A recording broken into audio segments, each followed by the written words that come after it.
మీ family future కు safe investment అంటే లాండోరా the valley, కంది, Hyderabad. Hyderabad high speed rail corridor కి కేంద్రం కాబోతుంది. సో ఇది హైదరాబాద్ దశని మార్చబోతుంది. ఇప్పటికే సైబరాబాద్గా దేశంలో ఐటీ విషయంలో పోటాపోటీ నగరంగా అంతర్జాతీయ స్థాయి ఖ్యాతి సంపాదించుకున్నటువంటి హైదరాబాద్ రాబోయేటువంటి 3-4 ఏళ్లలో తన రూపుని కొత్త రూపంలో ఆవిష్కరించబోతుంది. దానికి కేంద్రం కాబోతుంది శంషాబాద్ లో హై స్పీడ్ బుల్లెట్ ట్రైన్స్ కి సంబంధించిన హబ్ ఏర్పాటు చేయాలనేది ఇటీవల బడ్జెట్ లో కేంద్రం ప్రతిపాదించింది. దీనికి సంబంధించినటువంటి పనులు శరవేగంగా ముందుకు సాగుతున్నాయి, నిర్ణయాలు కూడా అంతే వేగంగా ముందుకెళ్తాయి. అయితే ఈ హబ్ ఎక్కడ రాబోతుంది? శంషాబాద్ దగ్గర, ఫ్యూచర్ సిటీ దగ్గర, లేదంటే ఔటర్ రింగ్ రోడ్ దరిదాపుల్లోన? ఈ అంశం పైన కొన్ని ఆసక్తికరమైనటువంటి సమాధానాలు దొరుకుతున్నాయి. ఎందుకంటే ఇటీవల కేంద్ర పర్యటన అంటే ఢిల్లీ పర్యటన సందర్భంగా తెలంగాణ సీఎం రేవంత్ రెడ్డి కేంద్ర మంత్రులతో జరిగినటువంటి సంభాషణల సారాంశం ఫలితంగా అధికారులు high speed bullet rail corridor ఏర్పాటు చేయడానికి కావాల్సినటువంటి హబ్ కోసం స్థలాల అన్వేషణని చేపట్టారు. ఇందులో 2-3 ప్రత్యామ్నాయాలు చూసిన తర్వాత శంషాబాద్ దగ్గర ఈ స్థలాన్ని డిసైడ్ చేసినట్టుగా తెలుస్తుంది. ఆల్రెడీ బడ్జెట్లో ప్రతిపాదించినటువంటి 7 కారిడార్లలో 3 హైదరాబాద్ నుంచి వెళ్తుంది. ఇది చాలా ఆసక్తికరమైనటువంటి అంశం. ఎందుకంటే దేశవ్యాప్తంగా ఆల్రెడీ తెలుసు, మొదటి రైల్వే కారిడార్ ముంబై నుంచి అహ్మదాబాద్కి ఆల్రెడీ అండర్ కన్స్ట్రక్షన్లో ఉన్నటువంటి ఏరియా ఇది. అయితే ఇప్పుడు దీనికి భిన్నంగా ఢిల్లీ తర్వాత దక్షిణాది హబ్గా మారబోయేటువంటి అవకాశం ఉన్న నగరం హైదరాబాద్ మాత్రమే. ఇక్కడ నుంచి అమరావతి మీదుగా చెన్నై ఒక కారిడారు, అలానే బెంగళూరుకి మరొక కారిడార్ వెళ్తుంది, పూణేకి కనెక్ట్ అయ్యే విధంగా మరొక కారిడార్ ఉంది. పూణే నుంచి మళ్ళీ ఇది ముంబైకి కనెక్ట్ అవుతుంది. ఈ కారిడార్ అంటే చాలా కీలకమైనటువంటి పాత్ర పోషించబోతుంది. అందుకనే ఇటీవల ఢిల్లీ పర్యటన సందర్భంగా తెలంగాణ సీఎం కి కొన్ని సూచనలు కేంద్ర ప్రభుత్వ పెద్దలు చేశారు. శంషాబాద్ లో, అది కూడా ఔటర్ రింగ్ రోడ్ కి లోపలి సైడ్ కి, శంషాబాద్ ఎయిర్పోర్ట్ కి సమీపంలోనే భూముల అన్వేషణ జరపాలి. దానికి అనుగుణంగా కనీసం 500 ఎకరాల భూముల్ని కేటాయించాలి high speed bullet train hub కోసం అనేటువంటి సూచన చేసినట్టు తెలుస్తుంది. ఈ క్రమంలోనే తెలంగాణ అధికారులు కొన్ని ప్రత్యామ్నాయ మార్గాల్ని అన్వేషిస్తూ పోయారు. ఇది హైదరాబాద్ సమగ్ర స్వరూపం. మనం చూస్తే ఈ రోడ్ అంతా కూడా ఇది రింగ్ రోడ్ అనమాట, ఔటర్ రింగ్ రోడ్డు ఓఆర్ఆర్కి సంబంధించి. ఇప్పుడు దీని పరిధిని మరింత పెంచుతూ ఐఆర్ఆర్ కూడా వస్తుందన్న విషయం అందరికీ తెలిసిందే. అయితే ఇక్కడ ఈ రింగ్ రోడ్ లోపల ఈ రెడ్ కలర్ లో కనిపిస్తున్నటువంటి భాగం చాలా ముఖ్యమైనటువంటి ప్రదేశం. అదే శంషాబాద్ ఎయిర్పోర్ట్. అంటే శంషాబాద్ మండలానికి సంబంధించినటువంటి లొకేషన్ అనమాట. దీన్ని కొంచెం జూమ్ చేసి చూద్దాం మనం. ఇక్కడ ఇప్పుడు ఎయిర్పోర్ట్ ఉంది. ఎయిర్పోర్ట్ ఔటర్ రింగ్ రోడ్ లోపలికే ఉంది, బయటకు లేదు. ఎందుకంటే అప్పట్లో డిజైన్ చేసినప్పుడే ఎయిర్పోర్ట్ వరకు ఔటర్ రింగ్ రోడ్ అనేటువంటి ప్రణాళికతోనే ముందడుగు వేశారు. ఎందుకంటే 2006, 2007 ఆ సమయంలో జరిగినటువంటి పరిణామాలు ఇవి. శంషాబాద్ ఎయిర్పోర్ట్కి అభిముఖంగా ఉన్నటువంటి బహదూర్గూడ ప్రాంతంలో, ఇది బహదూర్గూడ ఏరియా అనమాట. సో ఇక్కడ చూస్తే చాలా చుట్టుపక్కల విలేజెస్ అన్ని కూడా ఉన్నాయి. మనకి చిన్న గోల్కొండ, పెద్ద గోల్కొండ ఇవన్నీ కూడా ఔటర్ రింగ్ రోడ్ పరిధిలో తిరిగే వాళ్ళకి చాలా క్లియర్గా తెలిసేటువంటి ప్లేసెస్ అనమాట. ఇక్కడ బహదూర్గూడ ఏరియాలో ప్రభుత్వానికి సంబంధించినటువంటి 600 ఎకరాల భూములు ఉన్నట్టుగా తెలుస్తుంది. దాని ప్రకారం అంటే సర్వే నంబర్లు కూడా అధికారుల డేటా ప్రకారం 28, 62 ఈ సర్వేల్లో భూములు ఉన్నాయని చెప్పని ఒక డేటా ఉంది. అది ఎంతవరకు కరెక్ట్ అనేది ఇంకా క్లారిటీ లేదు. బట్ ఆ పరిసర ప్రాంతాల్లో దాదాపు 650 ఎకరాల భూములు అందుబాటులో ఉన్నట్టుగా తెలుస్తుంది. అలాంటి చుట్టుపక్కల కొన్ని ప్రైవేట్ ల్యాండ్స్ను కూడా సమీకరించాల్సిన లేదా సేకరించాల్సినటువంటి అవసరం వస్తే వాటిని పర్యవేక్షించేందుకు ప్రత్యేకంగా అధికార యంత్రాంగానికి అనుమతులు ఇవ్వాలనేటువంటి చర్చ జరుగుతున్నట్టుగా తెలుస్తుంది. అంటే ఒకవేళ ఈ bullet train, high speed bullet train హబ్కి సంబంధించినటువంటి ల్యాండ్ ఎలకేషన్, ఇంకా ల్యాండ్ ఎలకేషన్ విషయంలో ఇంకో క్లారిటీ కూడా ఇస్తాను. ఆల్రెడీ దీనికోసం ఒక national high speed rail corporation limited అని ఒక కార్పొరేషన్ కేంద్ర ప్రభుత్వం ఏర్పాటు చేసింది. అంటే ఇది ఎస్పీవి, స్పెషల్ పర్పస్ వెహికల్ కింద పెట్టినటువంటి ఎస్పీవి.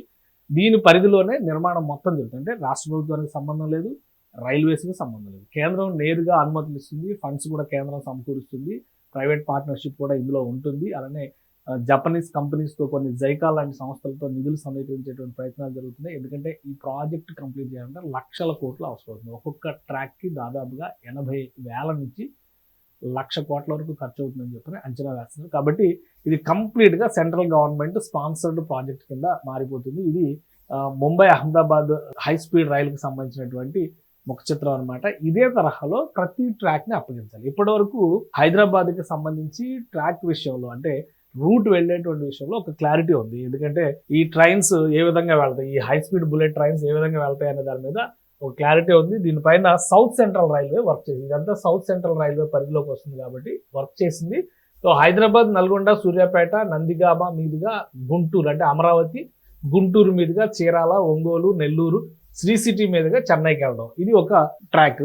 రెండో ట్రాక్ ఇక్కడ హైదరాబాద్ నుంచి షాద్ నగర్ మీదుగా మహబూబ్ నగర్, కర్నూలు, అలానే గుంతకల్లు, అనంతపురం, ధర్మవరం, హిందూపురం మీదుగా బెంగళూరుకి వెళ్ళడం అనేది ఇంకొక ట్రాక్.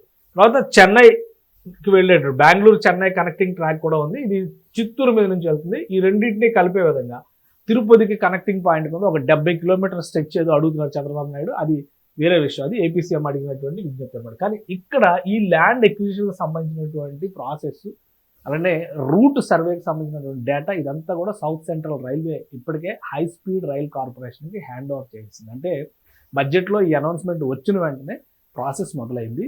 అందుకనే ల్యాండ్ ఎక్విజిషన్ అనేది రాష్ట్ర ప్రభుత్వాల బాధ్యత కాబట్టి రాష్ట్రాల సమన్వయం ద్వారా మాత్రమే ఇది సాధించేటువంటి అవకాశం ఉంటుంది. అందుకనే ఇప్పుడు ఈ హై స్పీడ్ రైల్ కార్పొరేషన్కి సంబంధించినటువంటి బాధ్యతలన్నీ కేంద్రమే నేరుగా చూస్తుంది కాబట్టి కేంద్ర ప్రభుత్వం చేసినటువంటి సూచనల మేరకు ఇక్కడ వర్క్ మొదలైంది. బహదూర్గూడ పరిసర ప్రాంతాల్లో ప్రభుత్వానికి సంబంధించినటువంటి భూముల పైన అన్వేషణ మొదలవుతుంది. ఒకసారి ఇది కనుక హబ్గా మారింది. మీరు ఒకసారి ఇమాజిన్ చేసుకోండి. ఇక్కడ మనం చూస్తే శంషాబాద్ ఇక్కడ ఉంటుంది. శంషాబాద్ నుంచి జూమ్ అవుట్ అయిన తర్వాత ఈ లొకేషన్ అంటే ఈ edge location high speed bullet rail కార్పొరేషన్కి కేంద్ర స్థానం అవుతుంది. ఇక్కడ నుంచి వెళ్ళేటువంటి క్రమంలో ఇటు బెంగళూరు వైపు మహబూబ్ నగర్ మీదుగా వెళ్ళేటువంటి రూట్ అవుతుంది.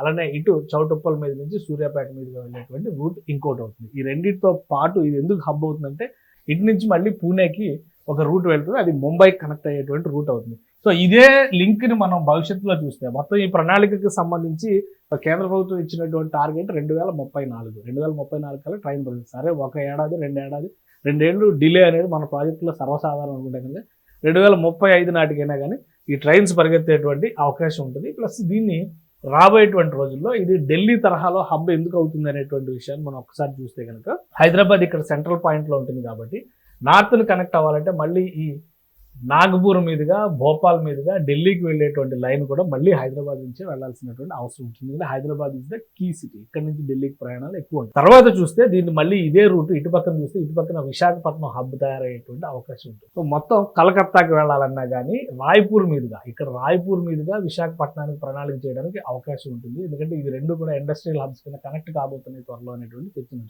సో ఏ విధంగా చూసినా కానీ ఉత్తరం, దక్షిణం, తూర్పు, పడమర అన్ని వైపులా కూడా హైదరాబాద్ ఇక్కడ ఒక జంక్షన్ పాయింట్ కాబోతుంది హై స్పీడ్ బుల్లెట్ రైలుకి సంబంధించినటువంటి హబ్ విషయంలో. సో లొకేషన్ విషయంలో కూడా కొంత క్లారిటీ వచ్చింది. బహదూర్గూడ పరిసర ప్రాంతాల్లో ఉన్నటువంటి 650 ఎకరాల వరకు రాష్ట్ర ప్రభుత్వం 1000 ఎకరాలు సేకరించేటువంటి ప్రయత్నాల్లో ఉంది. కేంద్ర ప్రభుత్వం అడిగింది 500 ఎకరాలు. ప్రభుత్వ భూములు 650 ఎకరాల వరకు ఉన్నాయని చెప్పి అక్కడ అంచనా వేస్తున్నారు.